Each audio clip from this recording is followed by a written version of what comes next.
Welcome friends. Raja Rani இன்னைக்கு எபிசோட்ல வந்த இன்ட்ரெஸ்டிங்கான சீன்ஸ் பத்தி பார்க்கலாம். சந்தியா சரவணன்கிட்ட நீங்க எப்படிங்க இந்த இடத்துக்கு வந்தீங்க அப்படின்னு கேக்குறாங்க. சரவணன் சொல்றாரு, டிரைவிங் கிளாஸ்க்கு போலான்னு வந்துட்டு இருந்தீங்க அப்படின்னு சொல்றாரு.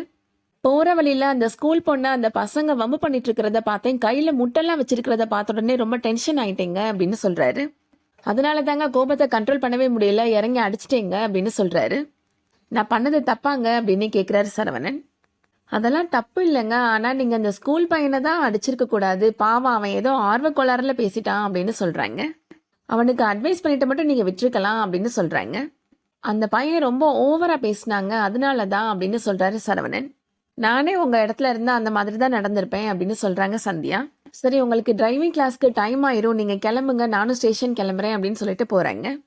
அடுத்ததா இப்போ சரவணன் வீட்டுல நடக்கிறத காமிக்கிறாங்க. அர்ச்சனா இப்போ அவங்க முளைப்பாரி போட்டு வச்சிருக்கிற அந்த பானையை பாக்குறாங்க. சந்தியா அதுவும் நல்லா வளர்ந்துருக்குதே அப்படின்னு சொல்லி பாக்குறாங்க. என் கைராசிக்கு வளராதுன்னு நினைச்சேன், இது என்னோட கைராசியா அவளோட பேராசியான்னு தெரியலையே, எப்படியோ வளர்ந்து தொலைஞ்சிருச்சு அப்படின்னு சொல்றாங்க அர்ச்சனா. இதுக்கு ஒரு பிளான் பண்ணி ஆகணும் அப்படின்னு சொல்லிட்டு வேகமா கிச்சன்ல போய் வெந்நீர் போடுறாங்க. மயில் இப்போ அங்க இருக்கிறாங்க. என்னம்மா, குழந்தைய குளிக்க வைக்கிறதுக்கு வெந்நீர் போடுறீங்களா அப்படின்னு கேக்குறாங்க. இல்லம்மா, இல்ல எனக்கு தொண்டை கரக்கரன்னு இருக்கு, அதனாலதான் வெந்நீர் வச்சு பிளாஸ்க்ல ஊத்தி அப்பப்ப குடிச்சிட்டா இதமா இருக்கும்னு நினைச்சேன் அப்படின்னு சொல்றாங்க அர்ச்சனா. வெந்நீர் சூடானதும் அந்த சட்டியை தூக்கிட்டு போறாங்க அர்ச்சனா. பிளாஸ்க் என்னோட ரூம்ல இருக்கு, அதனாலதான் அங்க கொண்டு போறேன் அப்படின்னு சொல்லிட்டு போறாங்க. அர்ச்சனா இப்போ சந்தியாவோட முளைப்பாறை வளர்ந்துருக்கிற பானையில வெந்நீர் ஊத்துறதுக்காக போறாங்க. அப்போ அவங்க சாமி போட்டோ இருக்கிறத பார்த்த உடனே பயந்துடுறாங்க. அம்மா தாயே, என்னை மன்னிச்சிருமா, என்னை தண்டிச்சிடாதம்மா அப்படின்னு சொல்லி வேண்டிக்கிறாங்க. எல்லா பானையில போட்ட விதையும் நல்லா தானே வளர்ந்துருக்கு, அவங்கவுங்களோடதாவே இருக்கட்டும் அப்படின்னு நினைக்கிறாங்க. மறுபடியும் சந்தியா அர்ச்சனா 2 பேரும் பேர் எழுதி வச்சிருக்கிற ஸ்டிக்கரை மாத்தி ஒட்டிடுறாங்க. அடுத்ததா இப்போ எஸ்பி வீட்டுல நடக்கிறத காமிக்கிறாங்க. எஸ்பியோட பையன் இப்போ வீட்டுக்கு வராங்க. எஸ்பியோட ஒய்ஃப் அவனை பார்த்துட்டு, என்னடா உன் கண்ணெல்லாம் வீங்கி இருக்கு, ஸ்கூல் பசங்கிட்ட சண்டை போட்டியா அப்படின்னு கேக்குறாங்க. யார்டா உன்னை அடிச்சது அப்படின்னு கேக்குறாங்க. எல்லாம் அந்த ஏசிபி சந்தியாவோட புருஷன் தாமா என்ன அடிச்சிட்டாரு அப்படின்னு சொல்றான் அந்த பையன். அந்த ஆள் எதுக்கு ஒன்று அடிக்கணும் அப்படின்னு கேட்குறாங்க அவங்க. அந்த பையன் சொல்கிறான், நானும் என்னோட ஃப்ரெண்ட்ஸும் சும்மா ரோட்ல நின்று பேசிட்டு தாமா இருந்தோம், சந்தியா அங்கே ஏதேதோ கேள்வி கேட்டாங்க அப்படின்னு சொல்கிறான். நாங்கள் சும்மா தான் பேசிட்டு இருக்கிறோம் அப்படின்னு சொன்னேம்மா அப்படின்னு அந்த பையன் சொல்கிறான். போலீஸேவா எதிர்த்து பேசுற அப்படின்னு சொல்லிட்டு சந்தியாவோட புருஷன் என்ன அடிச்சிட்டாருமா அப்படின்னு சொல்கிறான். உங்கள் அப்பா யாருன்னு தெரிஞ்சுமா உன் மேலே கையை வச்சான் அப்படின்னு எஸ்பியோட ஒய்ஃப் கேட்குறாங்க. என் அப்பா யாருன்னு தெரியுமான்னு சொன்னதுக்கு அப்புறம் தாமா அந்த ஆள் என்னை அடிக்கவே ஆரம்பிச்சாரு அப்படின்னு சொல்கிறான். அந்த டைம்ல கரெக்டா எஸ்பி அங்க வராரு. நடந்த விஷயங்களை பத்தி அவரோட ஒய்ஃப் அவர்கிட்ட சொல்றாங்க. நீ என்னடா தப்பு பண்ணன அப்படின்னு அவர் கேக்குறாரு. இவன் தப்பே பண்ணிருந்தா கூட இவனை அடிக்கிறதுக்கு அந்த ஆளுக்கு எங்க இருந்துங்க ரைட்ஸ் வந்துச்சு அப்படின்னு அவங்க ஒய்ஃப் கேக்குறாங்க.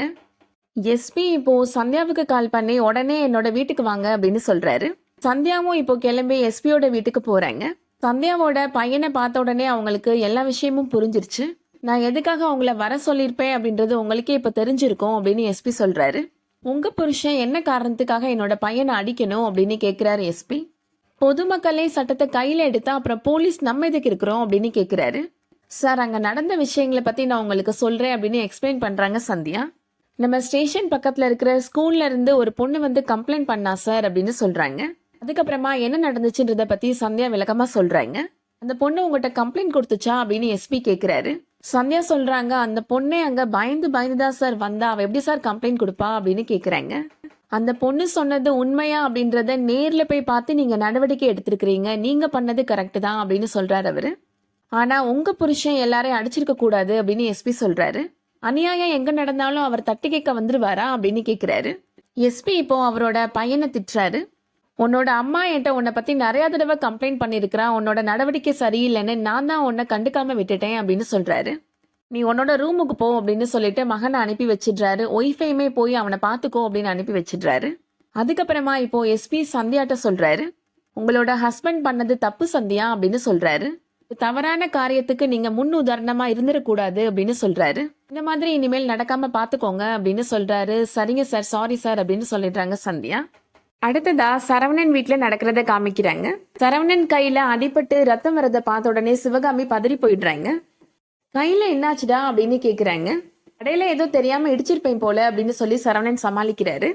சிவகாமி இப்போ சரவணன் கையில மஞ்சள் பத்து போட்டு விடுறாங்க. ஒரு உயிரை துடிக்க துடிக்க கொண்டா பாரு உன்னோட பொண்டாட்டி சந்தியா, என்னோட தலையில நெருப்பு கட்டிருக்க மாதிரி இருக்கு எனக்கு அப்படின்னு சொல்றாங்க.